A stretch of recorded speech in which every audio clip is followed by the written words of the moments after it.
এত মজার একটি খাবার সম্পূর্ণ ঘরোয়া রেসিপিতে তৈরি। পুরো রেসিপিটা না দেখলে মিস করবেন। বাচ্চাদের টিফিন বা অতিথি আপ্যায়নে বেস্ট একটি খাবার। এই খাবারটি আমার ঘরে খুবই জনপ্রিয়। সপ্তাহে 2-1 দিন তো তৈরি করতেই হয়। পাস্তা দেখলে তাদের আর ধৈর্য সহে না, সাথে সাথে খেতে দিতে হয়।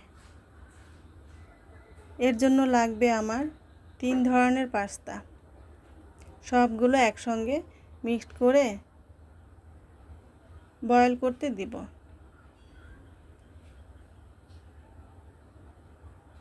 বয়েল হয়ে এলে দিয়ে দিব পরিমাণ মতো তেল, লবণ। এতে পাস্তাটা ঝরঝরা থাকবে।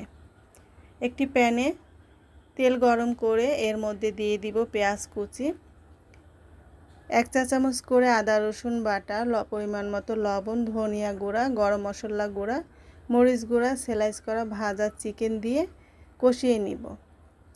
দিয়ে দিব 2 টেবিল চামচ ময়দা। ভেজে ব্রাউন কালার করে দিয়ে দিব লিকুইড দুধ। ভালো করে মিক্সড করে দিয়ে দিব অরিগানো, বাটার, মজেরেলা চিজ, গাজর কুচি, 1 চা চামচ চিনি, যার যার স্বাদ অনুযায়ী। একটি প্যানে মিল্ক পাউডার, কর্নফ্লাওয়ার হালকা গরম পানিতে গুলে দিয়ে দিলাম। বয়েল হওয়ার আগ পর্যন্ত নাড়তে হবে। এবার দিয়ে দিব পাস্তা। কিছুক্ষণ রান্না করতে হবে।